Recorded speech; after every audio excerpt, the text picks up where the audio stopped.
que é o princípio regulador do culto? Quem estava aqui semana passada que lembra? O que é princípio regulador do culto? Ninguém lembra? Oi?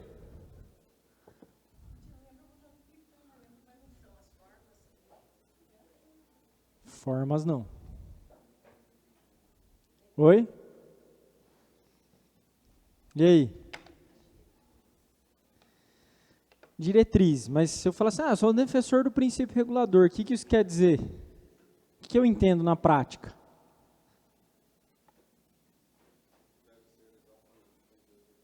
Que o culto deve ser exatamente como Deus ordenou. Princípio regulador é o contrário de princípio normativo, tá? Então foi isso que a gente aprendeu na semana passada. O princípio normativo do culto afirma que, de acordo com a prudência cristã, tudo que não é proibido é permitido. Então, se não há uma proibição explícita, pode. O princípio regulador, a visão reformada, afirma que o culto é limitado ao que Deus ordenou em sua palavra, e aquilo que não é ordenado não deve ser praticado. Então, nós precisamos ter no culto elementos tais que sejam explicitamente ordenados pela Escritura ou sejam deduzidos dela, tá? Por que deduzido? Porque às vezes é tão natural para os crentes do Novo Testamento que eles estão praticando aquilo em resposta ao princípio regulador do Antigo Testamento, e a gente olha e fala assim, poxa, é assim que eles faziam, tá? Então pode ser deduzido também. É claro que essa dedução não pode ser abstrata, ela precisa ser consistente, mas tudo aquilo que nós chamamos de elementos do culto estão encaixados dentro do princípio regulador, porque são ordenados ou deduzidos daquilo que os crentes faziam no culto público, desde os primórdios da vida da igreja, tanto a igreja do Antigo Testamento, quanto a igreja do Novo Testamento, tá? Mas ainda assim, irmãos, nós carecemos de uma distinção importante, uma distinção sobre algumas coisas relativas ao culto. O que é elemento de culto, elementos de culto, circunstâncias de culto e formas de culto e, por fim, atos de culto. Nós precisamos saber diferenciar essas coisas, tá? Então, por exemplo, se eu dissesse assim para vocês, o princípio regulador afirma que tudo aquilo que é ordenado tem que ser praticado, e se não é ordenado, não tem que ser praticado. E eu disser assim para vocês, a Bíblia ordena que a gente faça uma ordem de culto? Então não pode. Por que pode? Você é uma reformada, princípio regulador do culto. Por que pode? Porque a ordem de culto não é elemento. O que é a ordem de culto? Circunstância de culto, certo? Então, ela é uma circunstância, o culto não depende dela. Ela não é uma parte do culto público, tá certo? Então, ela é uma circunstância. O que é mais que a circunstância? O que mais? Instrumentos são circunstâncias de culto. Eles podem ter ou não, certo? Tê-los não é errado, porque eles são circunstanciais. Não tê-los também não é errado, porque eles são circunstanciais. Tá certo? O que mais? Mais básico. O horário. A Bíblia manda a gente se encontrar às 9 horas da manhã aqui, nessa localidade? Não. Horário, local, são circunstâncias de culto. Tá bom, irmãos? Então, a gente precisa fazer essas distinções, senão a gente vai acabar se confundindo aí numa discussão sobre o princípio regulador. Tá bom? Mas e forma de culto? O que seria a forma de culto? A forma pode mudar? Pode. O que a gente ouviu hoje? Que texto da Bíblia a gente ouviu hoje? João, mas e se fosse Gênesis, podia? E se fosse Êxodo, podia? Então, são formas, tá? Então, a Escritura não exige que a gente pregue em um texto específico, ela exige que a gente pregue a Bíblia toda. Então, são formas, tá certo? Uma outra coisa que a gente pode pensar sobre as formas de culto é o conteúdo dos cânticos, tá certo? Você pode ser um salmo, pode ser um hino, pode ser uma canção, tá certo? Mas o conteúdo é o que importa. A gente vai falar um pouquinho de música, bem pouquinho assim, por cima, porque não dá para trabalhar todos os elementos, tá? E tem também os atos de culto, que são algo que procedem tanto do coração quanto das nossas ações. Louvor, lamento, contrição, gratidão. E aqui entra também, irmãos, um dos atos de culto que aconteciam no passado e que a gente tirou hoje, né? Pelo menos aqui na nossa igreja. O dízimo praticado na igreja era um ato de culto, um ato que referia-se à gratidão. Então, as ofertas e os dízimos eram feitos na igreja. Isso pode ter no culto ou não? Pode, sem problema ter. A gente não tem em virtude da nossa sociedade. Mas os reformados, Heinrich Bullinger, por exemplo, que foi um discípulo de João Calvino, ele criou a ideia de que os dízimos e as ofertas deveriam fazer depois do culto. Na hora que o culto encerrasse, eles faziam as ofertas. A gente está seguindo mais ou menos o Bullinger. Só que como hoje você tem Pix, essas coisas, não tem mais dinheiro vivo para você trazer, então a gente acabou perdendo um pouquinho dessa noção. O que não é bom, tá? Porque assim, até uma coisa que eu já falei para os irmãos aí me ajudarem a lembrar, eu esqueço. Mas a gente precisava pelo menos uma vez ao mês orar pelos dízimos e pelas ofertas. Porque os dízimos e as ofertas são uma consequência das bênçãos de Deus sobre a nossa vida. Tá? Então a gente tinha que orar em gratidão. A gente acaba esquecendo de fazer isso e eu sou o principal responsável para não culpar ninguém, tá? Além de mim mesmo. Então, poderia ter dízimo no culto, mas a gente escolhe não ter, porque ele é um ato de culto. Se ele fosse um elemento de culto, aí complicou. Entendeu? Se ele for elemento de culto, a gente tem que ter no culto mesmo, tá certo? Para vocês terem ideia, a gente vai falar, porque dinheiro, dízimo e oferta tem a ver com adoração, irmãos. Então, talvez a gente tenha uma aula ou a gente inclua aí uma parte para falar um pouquinho sobre dízimos e ofertas, porque isso tem a ver com culto sim, tá? Alguns exemplos aí das diferenças entre elementos, circunstância e forma, tá? Pedir, acho que dá para alguém ler aí para mim, pedir para alguém ler para mim, por favor.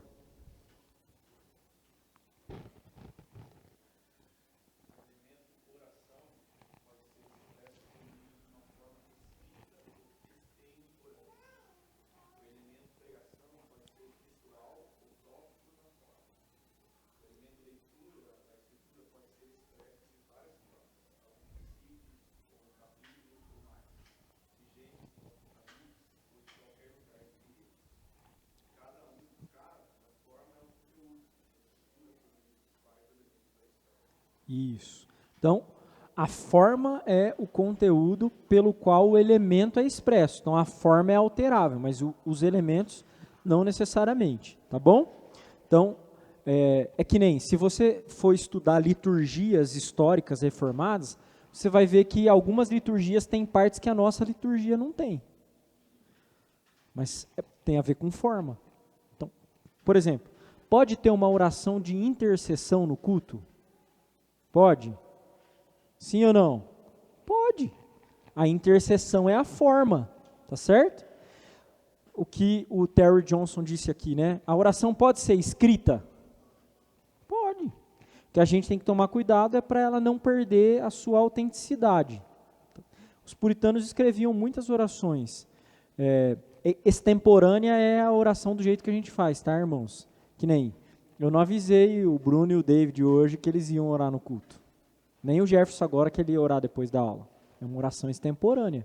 Eles não planejaram essa oração, tá? Mas a oração pode ser escrita. Então, você pode escrever orações. Eu tenho o hábito de escrever algumas poucas orações. Às vezes, eu escrevo algumas orações minhas, né? Que é para mim mesmo, diante de Deus, até para a gente raciocinar melhor. Mas no culto, pode haver a leitura de uma oração. O que não pode, e aí o que eu acho que a gente cai na regra, e aí tem o princípio regulador, na regra de Mateus 6, sobre vãs repetições. Então, a gente tem uma oração escrita e a gente faz ela todo domingo, né? Então, isso seria a vã repetição. a gente comprometeria o princípio regulador, tá certo? O culto, irmãos, ele precisa ser saturado da palavra de Deus, e por isso que os elementos precisam ser provenientes da palavra de Deus. Então agora eu quero discutir com vocês aqui, resumidamente, os principais elementos de culto, tá? Os que são indispensáveis para um culto ser culto. Eu já falei em outro momento de sacramentos, a gente vai falar aqui, eu não vou entrar muito em sacramentos, mas o sacramento, por exemplo, ele é um elemento que tem uma vez por mês. Deveria ter ele todo domingo, né? Eu soube aí que o pastor de vocês gosta dessa ideia aí, de ter o sacramento todo domingo. Mas a gente não tem. A gente deixa de ser culto porque não tem o sacramento todo domingo? Acredito que não. Se eu acreditasse que deixaria, a gente ia ter mesmo, tá? As razões porque eu acho que a gente precisaria ter todo domingo são outras, tá bom? Mas o sacramento é um elemento de culto, mas ele não é um elemento que precisa estar sempre no culto. Do mesmo jeito, alguns outros. Mas existem alguns elementos que sem eles não é culto, tá certo? Então, vamos lá.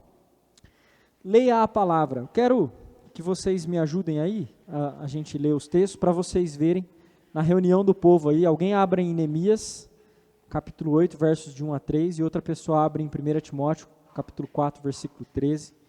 Quero que vocês vejam comigo que esses textos, embora eles não sejam ordens para leitura, fica evidente que a reunião cultica era saturada de leitura da Escritura, tá bom?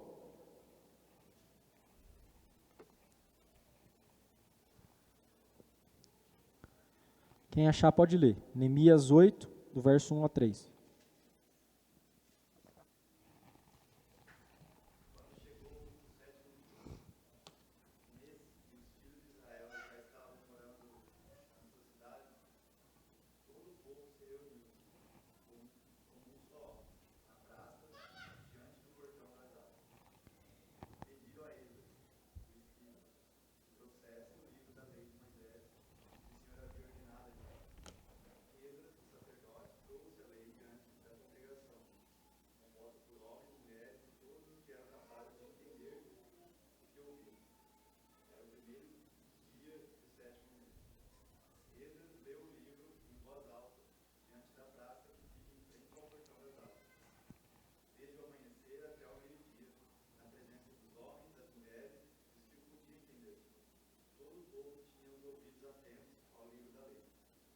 Isso. Vamos lá para 1 Timóteo 4,13. Quem achou pode ler.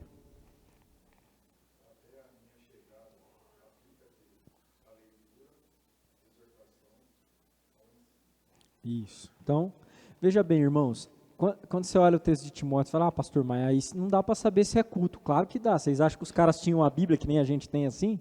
Onde que você acha que estavam os manuscritos? Os manuscritos não eram levados para todo lugar. Então, ele não está falando da leitura pessoal. Inclusive, se você ler esse texto aí na NVI, se eu não me engano, a NVI traduz como leitura pública das Escrituras, ao invés de só leitura das Escrituras, tá? Porque isso é uma questão exegética muito importante para ser entendida, tá bom, irmãos? Então, quando Paulo está falando aí, ele está falando realmente do culto, da esfera. E lá em Neemias é a congregação que foi convocada para a adoração. E Neemias leu. Então, a leitura da palavra, ela precisa efetivamente compor uma parte de culto, porque ela é um elemento de culto. Algumas igrejas não têm leitura bíblica, só aquela leitura lá na hora do sermão. Ela tem louvor e depois a pregação, certo? A pregação é diferente dessa leitura pública, que é a leitura que a gente faz. Isso faz com que alguns reformados entendam, não todos, tá, irmãos? Entendam que tem que haver no culto um tempo de leitura sequencial da Escritura. Então, se você for em algumas igrejas reformadas aqui no Brasil, algumas poucas visitar, você vai ver que eles fazem leitura estão lendo a Bíblia inteira, e aí um capítulo inteiro, antes do culto começar, praticamente, ou logo que o culto começa, tá? Eu acho que isso tem a ver com forma, tá bom? Isso não tem a ver com elemento. Então, a gente fez leitura da Bíblia hoje? Fez. A gente fez 2 leituras da Bíblia. Uma porção de Isaías 27 e outra porção de Lucas 6. Tá certo? Então, tem leitura bíblica no nosso culto. Entende por que tem leitura bíblica? Não é porque a gente está seguindo a tradição, é porque na Escritura você percebe que essa era a prática cultica do povo de Deus. Tá bom? Mas será que havia pregação também ou só leitura? Porque ali no texto, no texto de Neemias que o David leu, o Neemias, é dito que o Neemias leu do começo da manhã até o final, até perto do horário do almoço, né? Então, olha o tempo de leitura. Os nossos cultos são bem enxutinhos, mas naquela época o negócio era grande, era longo o culto, que era circunstância de culto, tá bom? Hoje a gente não precisa disso. Mas a palavra precisa ser pregada além de lida, no próprio texto de Neemias. Vou pedir para alguém ler aí Neemias 8:8.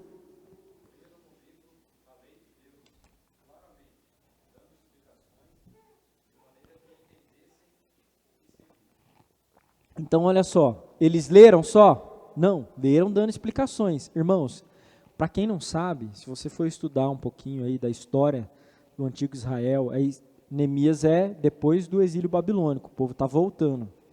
Neemias é, sem dúvida, uma das maiores sumidades intelectuais da cultura hebreia da Bíblia, tá bom? Para vocês terem ideia, Neemias não, Esdras, tá? Ele falou aí de Neemias ou de Esdras? Isso, estou confundindo, é que está no livro de Neemias, tá? Esdras é provavelmente quem organizou o livro de Isaías e o Saltério, os Salmos, tá bom? E só um perito em hebraico poderia fazer isso, tá bom? Então a organização desses textos foi dele, então ele estava ensinando o povo sobre a Escritura. Que é isso? Isso é pregação, isso é pregar a palavra de Deus. Atos 15:21.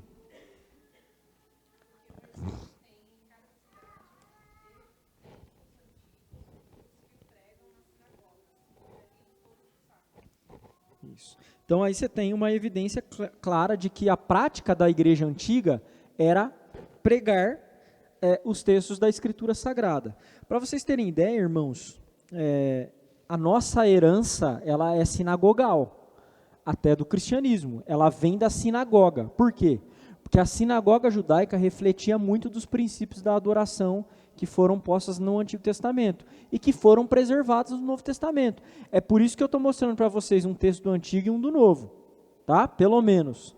Vamos aí em outro texto, Atos 20, 7-9.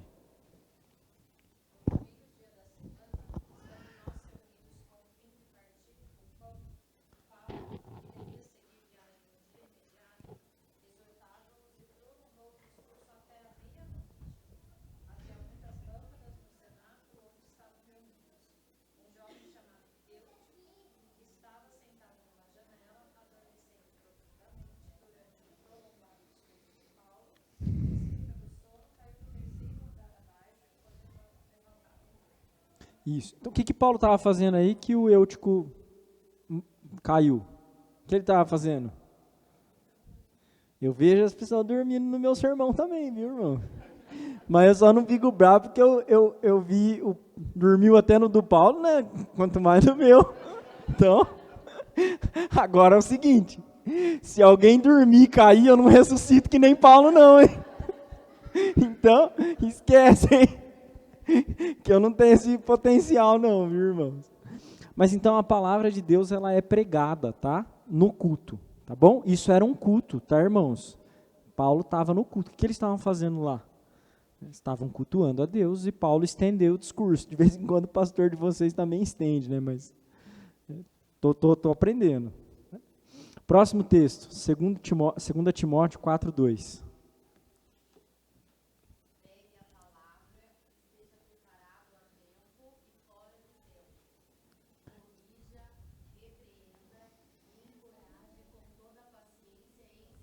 Isso. Então, o que eu quero chamar a atenção para vocês, que isso é uma dedução clara do texto, tá, irmãos? O que é pregar a tempo e fora de tempo? Qual que é o tempo de pregar? Mas ele está dizendo, a tempo e fora de tempo. Se pressupõe que existia um ambiente natural em que a pregação era feita, que já era esperado, que era o culto, tá certo? Mas Timóteo está sendo exortado, você vai pregar a tempo e fora de tempo, no culto e fora do culto. É mais ou menos isso que Paulo está dizendo aí, tá bom? Então, você tem leitura da palavra, você tem pregação da palavra no culto. Isso são elementos de culto, não circunstâncias, tá bom, irmãos? Você tem canto? Você tem canto também, tá certo? Vou pular aqui o texto que esse aqui falhou. Que esse aqui do Salmo 95 a igreja está acostumada. Nas liturgias reformadas é muito comum que sejam lidos no começo do culto salmos de convocação. O Salmo 95 é um salmo de convocação, tá? Vinde, cantemos. Vamos ler esse texto, vai? Vale a pena.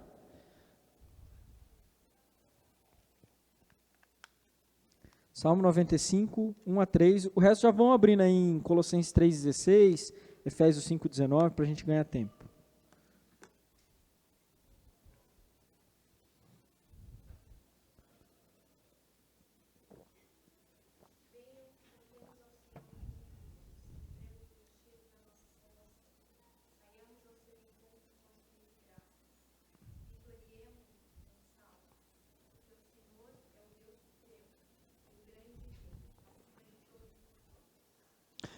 Então, olha só, esse é uma convocação solene para o povo vir cantar também, tá?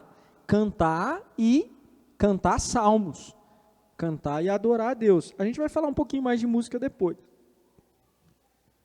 Eu escolhi 2 ou 3 tópicos aí para a gente gastar mais tempo. Então, vou passar aqui esse aqui rápido. Colossenses 3,16.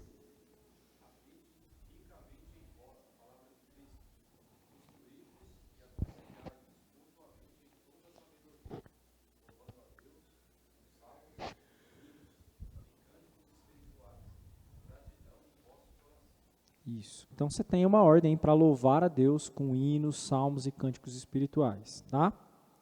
Efésios 5:19 é praticamente a mesma coisa de Colossenses 3:16. Mas vamos ler.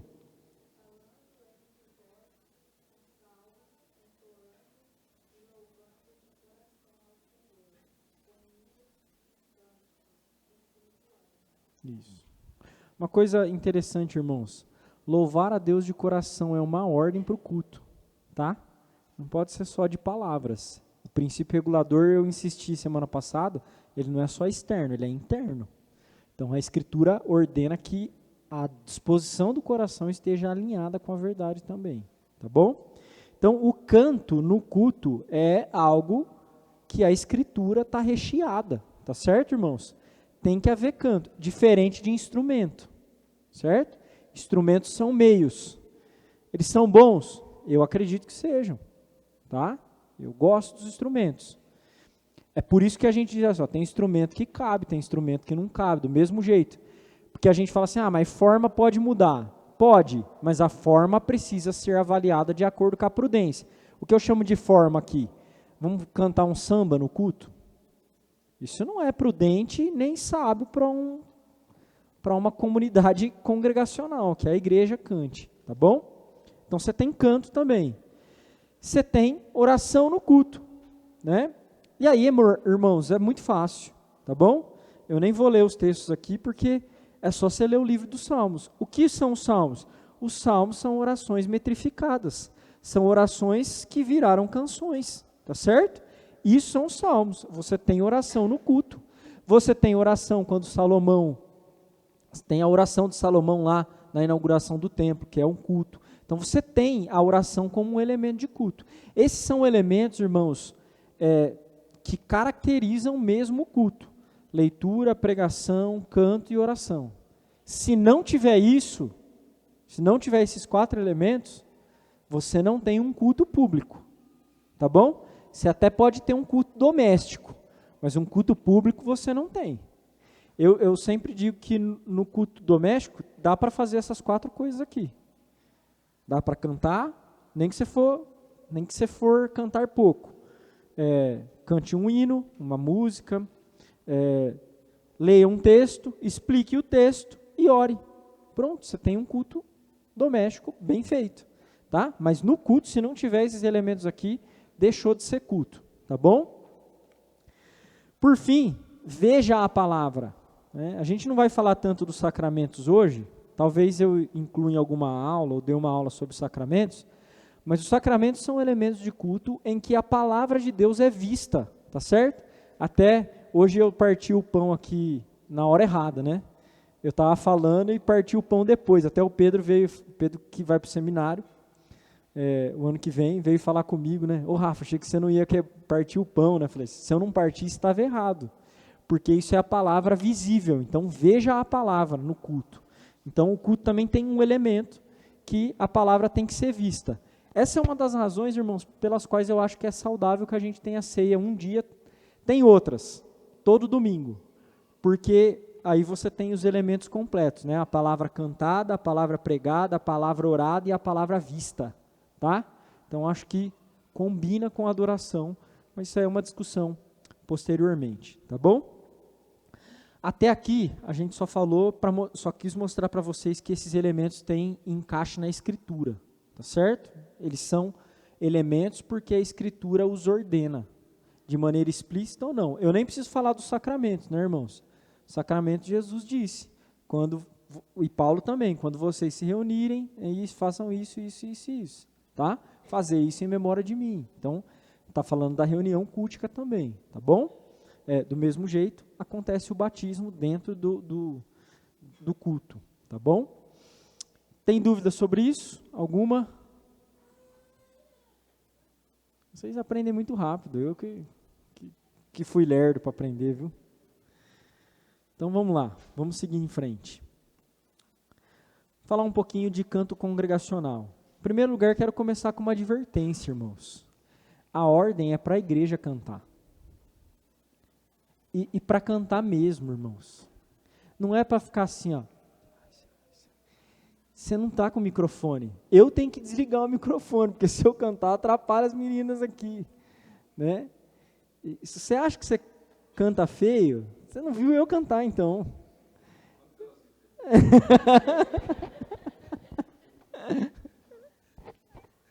Não, aí vamos embora.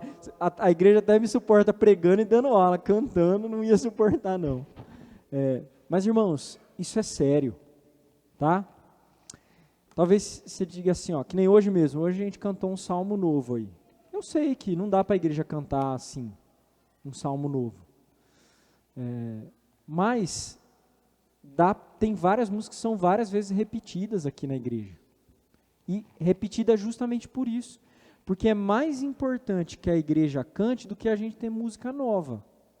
Mas às vezes a gente precisa incluir música nova porque elas se tornam mais bíblicas, tornam o culto mais bíblico ou não. Tá certo? As músicas são selecionadas. Elas são selecionadas para elas caberem dentro da liturgia e serem coerentes com aquilo que está sendo ensinado durante a liturgia. Mas a igreja precisa cantar, irmãos. Solte sua voz. Não fica com vergonha, não. No meio da multidão, as nossas vozes, elas são corrigidas, né? Solte a voz. Você é chamado para cantar, a gente lê o Salmo 95. Tá? Isso é mais importante, essa é uma das coisas mais importantes na teologia do culto, quando ela é prática. Irmãos, você tem que cantar. Tá bom? Cante, solte a voz. Se vocês forem na capela do seminário, lá no JMC, onde eu estudei, onde o Renato estuda, onde, se Deus quiser, o Pedro vai estudar, tem uma coisa fenomenal. O Jefferson estudou lá também um tempo, né? Você chegou aí num culto lá, Jefferson? Você estudava à noite, né? Culto lá, irmãos, não tem gente para fazer o louvor. Então é uma pianista e quem canta? Os seminaristas.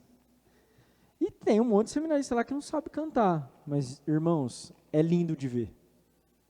É muito bonito de ver as vozes assim, ó. Todo mundo cantando forte, sabe? Cante forte. Você não precisa gritar, mas cante forte. Tá bom? Isso é um chamado do Senhor para você. Você não está aqui para agradar o seu irmão. Primeiro que ele não tem nem que ficar ouvindo a sua voz, né? Ele tem que cantar. Então cante. Não, isso, Léo, não viemos aqui passear. Viemos aqui para servir. Muito bem. Pode falar, Rê.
Isso.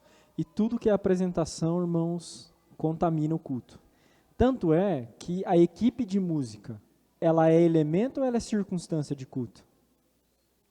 Circunstância. Eu acho que ela facilita bastante, tá certo? Ela é uma circunstância ótima. Mas a igreja precisa cantar, irmãos. Tá? A igreja precisa cantar. Para vocês terem ideia, alguns teólogos e pastores reformados, eles têm tanta preocupação com a igreja cantar em ter um culto público, culto puro, que eles fazem modificações nas circunstâncias. Então, eu conheço igrejas em que você tem o pianista e não tem voz. É a igreja que tem que cantar. Entendeu? Conheço igreja em que o órgão fica lá no fundo, ele não fica na frente, para não parecer a apresentação. Você até pode pensar assim, isso é exagerado, não sei o quê, mas você não pode deixar de pensar, esses caras estão preocupados com a pureza do culto, que é o que a gente deveria estar também, tá bom, irmãos? Nós deveríamos estar, porque é o culto que Deus ordenou, lembra? Se a gente crê no princípio regulador, a gente tem que ver o que cabe e o que não cabe no culto. Se você é novo aqui na nossa igreja, você sabe que a gente não tem apresentaçãozinha das crianças no dia dos pais, que a gente não tem um monte de coisa. Por quê? Porque Deus é o único objeto do culto. Isso é uma razão bíblico-teológica, irmãos. Não tem espaço no culto público para isso. Mas as crianças são lindas. Exatamente, esse é um problema. Porque a gente vê ela fazendo as coisas aqui, a gente fica babando nelas e Deus já foi na nossa mente. Entendeu? Então, irmãos, nós precisamos ser zelosos do culto de Deus. Não significa que a gente não ame as crianças. Nós amamos tanto que a gente não coloca elas na frente de Deus. Tá? Então, não tem nenhuma forma de apresentação que corra o risco de comprometer a pureza do culto da forma como Deus tem ordenado. Então, muito boas palavras da Renata aí sobre os músicos e vocais aqui, a equipe ser facilitadora. É a igreja que tem que cantar, tá bom? Vamos lá, a gente já falou um pouquinho, quero falar um pouquinho mais sobre a necessidade dos instrumentos. Os instrumentos não são necessários, eles são bons, mas não são necessários. Tá? Eles são circunstâncias de culto, mas não são elementos. Inclusive, quando você tem músicos excessivamente habilidosos, a gente precisa às vezes falar assim, cara, vai devagar, porque assim, se você pegar um guitarrista bom, e ele começar a solar, quem gosta de música, você vai ficar assim. O culto não tem espaço para isso. Né? Então, é o que a Renata falou, nós temos que fazer com excelência, mas para a igreja cantar. Não para o músico aparecer. Entendeu? Pastor, mas você não gosta de uma boa música? Gosto, então vamos fazer o seguinte, vamos fazer um evento aqui na igreja num sábado, para a gente ficar apreciando os bons músicos, os bons cantores. Ótimo! A minha preocupação é só com o culto, irmãos. O culto não pode ter outro objeto de adoração que não o próprio Deus. Entendem? Então, os puritanos, lá na aula da semana passada, eu mostrei a capela, uma capela puritana antiga, né? Que não tem lugar para instrumentos. Eles foram tão zelosos que eles falaram, não vai ter instrumento não, porque vai dar ruim. Tá certo? Porque o pessoal vai apreciar a arte e se esquece de Deus. A gente tem que tomar cuidado com isso. E proteger a nossa mente, a fim de que a nossa adoração também seja pura. Tá certo? Qual que é o propósito da música? O propósito da música foi invertido hoje em dia, irmãos. Ele foi tão invertido que as pessoas chegam aqui na igreja, na nossa igreja, uma pessoa que vem de uma igreja pentecostal, de uma church da vida, de uma worship, e ela diz assim, esse culto é frio. Por que as pessoas acham isso? Porque não tem um apelo emocional na música. Agora, historicamente, tinha apelo emocional na música? Qual que era a função da música no culto? Qual que vocês acham? Esse é um. Quem mais? Ensino é um. Quem mais? Oi? Decorar a palavra. Certo? Decorar a palavra, irmãos. Por quê? Porque ninguém aqui deve ter dúvida de que é muito mais fácil decorar uma música do que você pegar um poema para ler e falar assim, vou decorar. Os crentes do Antigo Testamento, eles não tinham Bíblia em casa, irmãos. Não tinha app da Bíblia no celular, não. Tá? Como que eles faziam para decorar a palavra de Deus? Por isso que você tem 150 salmos que foram metrificados.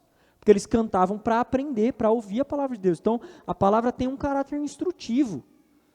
E tem um caráter de aprendizado, certo? Mas o que mais que tem? O que mais? Qual é o outro propósito da música? Outra função da música no culto? Adoração, exatamente. Então, olha só, se é adoração, não tem a ver como eu me sinto, tem a ver como Deus recebe. Por isso a letra é importante. É por isso que você verá algumas músicas aqui na igreja sendo cantadas diferentes daquelas do jeito que o povo canta. Vou dar alguns exemplos aí para vocês. Vocês lembram aquela música Coroamos a Ti, ó Rei Jesus? E aqui na igreja, como que a gente canta? Coroado estás, ó Rei Jesus. Não sou eu que coroa Jesus, ele já foi coroado. Então, a precisão teológica das canções são importantes, porque tem a ver com Deus, não comigo. E vou dizer mais, irmãos, elas são mais importantes do que as nossas emoções e como a gente se sente ao cantar aquilo. Tá? Então, é por isso que a gente altera algumas coisas. Justamente para preservar a pureza do culto, porque o propósito da música é também adorar a Deus. É claro que não dá para vocês perceberem sempre isso, mas se vocês começarem aí a olhar as ordens de culto, vocês vão ver que tem canções que são instrutivas, que elas não cantam diretamente para Deus, certo? Você pega, por exemplo, a primeira canção que a gente cantou hoje. Ela canta uma verdade, mas ela canta para Deus?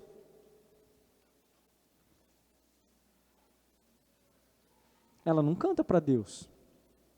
Se você ler os Salmos, o Salmo é extremamente bíblico, tá? Mas ele também é descritivo. São afirmações, o Salmo 121 é uma profissão de fé, certo? Eu elevo meus olhos, elevo para os montes, de onde me virá o socorro? O meu socorro vem do Senhor. Para quem que ele está dizendo isso? Para si mesmo. Então esse é um propósito da música, certo? Tem outras músicas, e eu gosto, é isso que eu ia dizer para vocês, de intercalar. Algumas músicas falam diretamente com Deus, são louvores diretos, tá certo? Então, toda essa mescla aí no culto é importante e ela é pensada. Para quê? Para que o culto tenha pureza. Então, a gente precisa entender que essa pureza, ela emana primeiramente do conteúdo daquilo que nós cantamos, irmãos. A letra é mais importante do que a melodia. Mais importante do que o ritmo. Mas é claro que tem ritmos que não cabem num canto congregacional, certo? Isso é uma questão de prudência cristã. Não tem como a gente encaixar. E nem vamos ceder à pressão do modernismo para fazer isso. Mas é importante que o culto tenha músicas que ensinem, que louvem a Deus, que façam súplicas, que professem a fé, que encorajem a confiança, como o caso do Salmo 121, ou que sejam descritivos, tá? Então, deve haver essa mescla. Com isso, a gente tem que chegar a uma pergunta. O que cantar? Será que apenas os salmos devem ser cantados? Então, vocês falam, claro que não, porque a gente não canta salmo aqui, só salmo. A gente até cantou um salmo hoje, mas nós não cantamos só salmos. É verdade. Mas vamos ver o que diz a nossa confissão de fé, que é a Confissão de Fé de Westminster. Lembrando que a Igreja Presbiteriana subscreve 3 documentos do século XVII. Confissão de Fé de Westminster, Breve Catecismo e Catecismo Maior, tá? E a Confissão de Fé diz o seguinte aí, na primeira parte, eu vou ler só até o Cântico dos Salmos. A leitura das Escrituras com santo temor, a sã pregação da palavra e a consciente atenção a ela, em obediência a Deus, com inteligência, fé e reverência, o Cântico de Salmos, certo? Estaria a confissão de fé ordenando a gente? A confissão não é o princípio regulador, a Bíblia é, tá bom, irmãos? A gente só considera o que ela diz.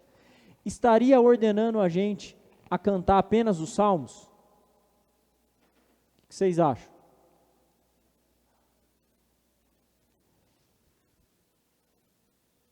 Eu creio que não. Eu creio que a confissão está dizendo que a gente tem que cantar salmos. Mas não somente os salmos. Alguns teólogos e pastores reformados, que defendem a chamada salmodia exclusiva entendem que no culto só pode ter o cântico dos salmos. O argumento deles é que os salmos são as únicas canções inspiradas que nós temos, certo?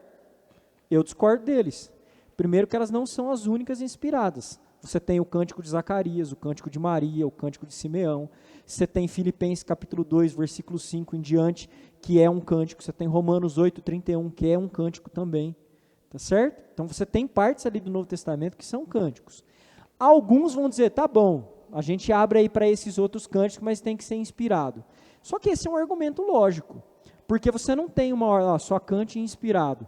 Inclusive, você tem textos que parecem dar a ideia de que nós devemos produzir novas canções. Cantai um novo cântico, diz a Escritura. Entendem? Então, os cânticos precisam sempre estar alinhados à palavra, mas eles não precisam ser necessariamente inspirados. Afinal de contas, o sermão é inspirado? Sim ou não? Não. Por isso que ele está sujeito a erros. O texto bíblico é inspirado, a pregação não. Certo? Tanto é que o pregador é vox dei, ele é Deus falando, quando ele é fiel ao que o texto diz. Quando ele não é, não. Então, no culto você não tem só elementos que são inspirados, a pregação não é inspirada. Se for assim, eu digo para os meus amigos da Salmodia Exclusiva, então a gente só tem que ler a Bíblia e acabar o culto. Porque não pode pregar, nem falar nada. A gente só lê, canta os salmos e lê o texto. Só isso. Então eu discordo. Discordo muito da salmodia exclusiva, mas concordo profundamente com aquilo que é chamado de salmodia inclusiva. O que é salmodia inclusiva? A ideia de que no culto precisa ter o cântico dos salmos.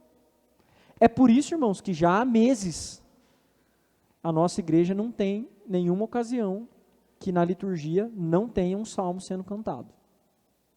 Tá? Sempre tem um salmo. Ora mais, ora menos literal, mas quase sempre literal. Tá? Então, até porque um outro argumento falho da salmodia exclusiva é dizer, tem que ser os salmos porque os salmos são inspirados. Espera aí, o que é inspirado? A tradução ou o texto hebraico? A tradução não é inspirada. Então a gente vai ter que cantar hebraico. Né? Não é isso que a gente tem que fazer. Então, a salmodia, inclusive, entende que a gente tem que ter o cântico de salmos, irmãos. E tem uma questão lógica. Deus deixou um livro inteiro para a gente de cânticos. Para quê? De cânticos que eram usados no culto da igreja antiga. Da igreja do Antigo Testamento, de Israel. Para a gente usar também. Mas tem um outro problema com a salmodia exclusiva. Eu tenho alguns amigos que são defensores da salmodia exclusiva, e um dia, numa conversa com um amigo desse, eu olhei para ele e falei assim, meu amigo, sabe que eu tenho pena de você, cara? Porque você nunca vai poder cantar o nome de Jesus no culto. Porque você vai ter que cantar o salmo, você nunca vai poder cantar o nome de Jesus. O culto precisa ser cristocêntrico. E sem isso, não dá para ser. Tá? Por isso, a gente faz uma mescla aí, às vezes um hino, um cântico e um salmo. Mas sempre tem um salmo, tá bom? Antes de eu partir para a oração, vou falar um pouquinho de oração. Eu quero ouvir vocês, se vocês têm alguma pergunta, querem falar alguma coisa sobre isso, até aqui.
E eu acho que você está certo, Jeff. Veja, irmãos, a teologia reformada e o princípio regulador não são inimigos das emoções. Eles simplesmente colocam as emoções no lugar que elas devem estar, que é subordinada à palavra. Então, eu vou falar um pouquinho disso daqui a pouco, hora que a gente falar de oração. Mas a gente precisa, irmãos, orientar o nosso coração, regular o nosso coração, para as nossas emoções não serem vazias e nem serem apenas o sentido de, eu dou vazão às minhas emoções. Não, oriente as suas emoções. Então, quando a gente falou da ceia, tristeza e alegria, são coisas que você pode orientar as suas emoções. O pessoal aqui no Ocidente, né, eles não regulam as emoções, eles acham que a gente só pode regular comportamento e não emoções. Claro que pode, é mais difícil, mas a gente é capaz, irmãos, de orientar as nossas emoções. Você orienta a sua concentração, você tem que orientar os seus sentidos também, tá? Então, se a gente está cantando uma música de dependência de Deus, você precisa regular suas emoções para aquilo. Você não vai ficar alegre quando você está cantando uma música. Quem lembra do hino Súplica aí? Hino 69, ou 71, que é mais conhecido, Perdão. Você não vai cantar esse música com um sorriso no rosto. Às vezes você tem que cantar chorando mesmo. Por quê? Porque aquilo que você está cantando precisa refletir realmente como as suas emoções estão, e as suas emoções precisam ser governadas pela palavra. Se a palavra confrontou o seu coração, então você deve ficar contrito. E isso às vezes é expresso em lágrimas, em tristeza, e no canto isso vai ser evidente. Tanto é que você pega o hino 71, o 69, o 68, que é a necessidade, são hinos mais melancólicos de melodia, de tom, né? Por quê? Porque eles querem evocar essa submissão da alma mesmo, de tristeza, tá certo? Então, as emoções têm um papel no culto reformado, sim. É triste quando presbiterianos pensam o contrário do que o Jefferson disse, tá? Mais alguém, irmãos?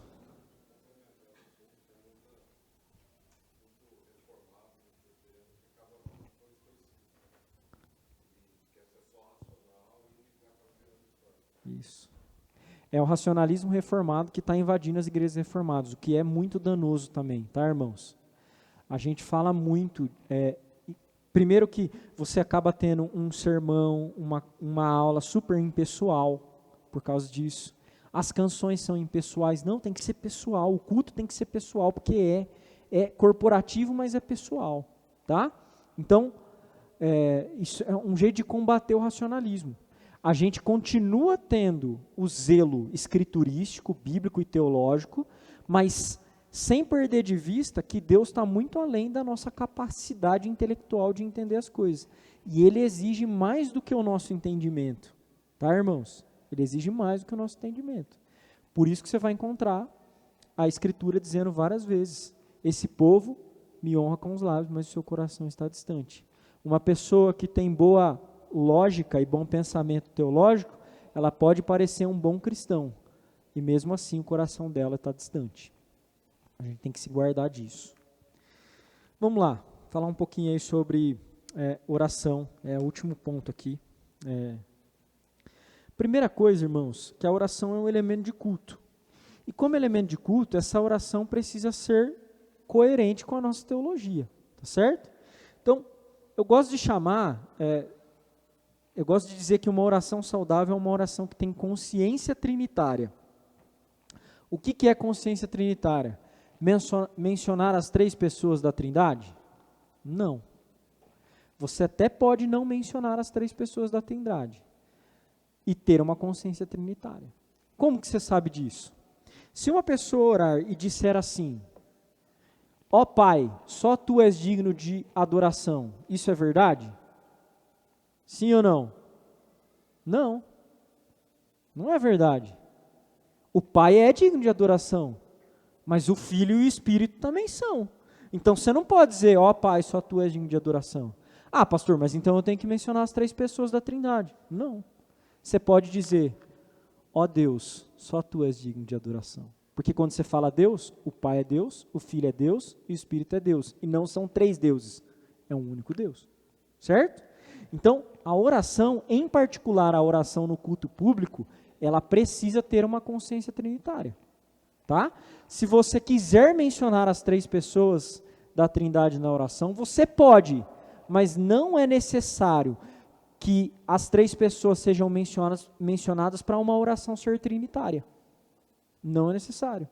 Mas você precisa ter uma consciência trinitária. Consciência trinitária também envolve não confundir as pessoas. O que é confundir as pessoas? Uma pessoa que ora e diz assim: ó Pai, eu te louvo, porque tu morreste na cruz por mim. Não foi o Pai que morreu na cruz, foi o Filho que morreu na cruz. Então, se você vai louvar a Deus por Ele ter morrido na cruz por você, você louva o Senhor Jesus Cristo, certo? Então, isso é ter uma consciência trinitária na oração. Isso é muito importante, tá bom, irmãos? Uma outra coisa é que a gente precisa entender que as orações no culto têm categorias definidas. Tá? O que é categoria definida? Qual que é a primeira oração que acontece no nosso culto aqui? Oração de adoração. Então, eu não posso orar na hora da adoração, dizendo: Senhor, eu te agradeço pelo teu cuidado sobre a nossa vida, sobre a nossa igreja. Não é uma oração de adoração. Que deve mencionar os atributos de Deus, em particular os atributos que foram demonstrados acima, né, na leitura da Escritura, para o culto ser coerente. Nós precisamos orar adorando a Deus por quem Ele é e pelo que Ele faz, tá bom? Então, essa é uma oração de adoração, não é uma oração de confissão, nem de gratidão, nem de intercessão. Então, as orações têm categorias definidas no culto público. Uma oração de confissão, ela precisa, irmãos, ser nutrida por contrição real. É perceptível quando as pessoas aqui na igreja oram, por exemplo, a oração de confissão, que é uma oração contrita, não só por causa do conteúdo, mas o tom que a gente fala. O louvor, realmente, ele é mais enérgico. Senhor, nós te louvamos, porque Tu és todo poderoso, Tu és sábio, não há ninguém como Tu, só há o Senhor, que é o Deus poderoso, bondoso, gracioso, cheio de misericórdia e de bondade, e manifesta a Tua bondade para com o Teu povo. Já a oração de contrição, ela tem um tom diferente, irmãos. Senhor, tem misericórdia de nós. O nosso coração é duro. Perdoa-nos, Senhor. Você consegue perceber isso no tom. E assim tem que ser. Tá bom, irmãos? Alguma dúvida sobre isso?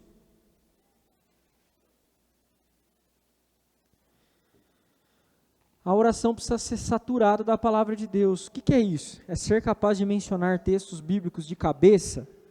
Não. Não necessariamente. Mas é ser capaz de ser coerente com aquilo que a Escritura ensina sobre o Deus, o homem e tudo, né?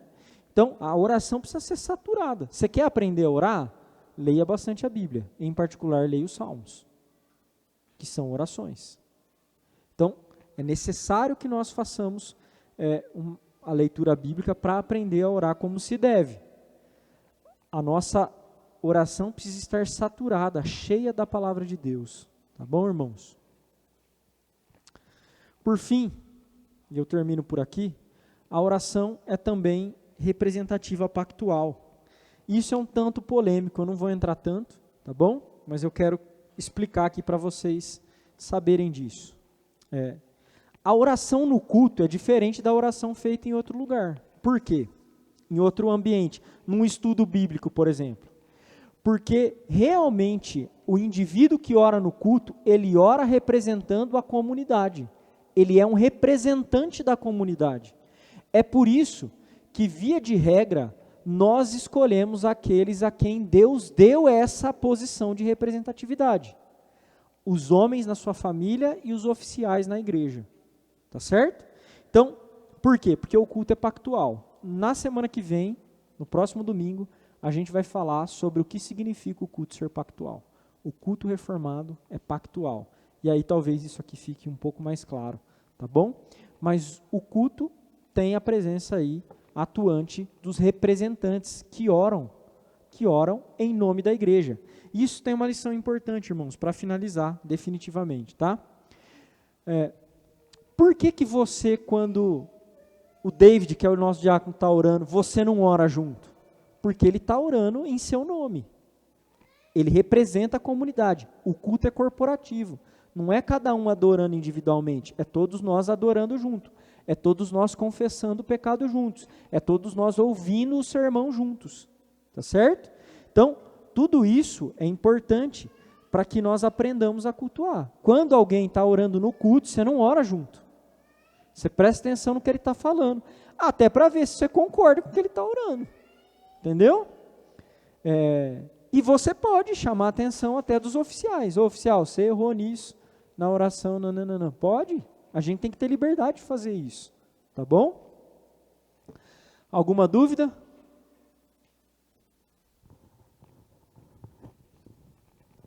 Vamos orar.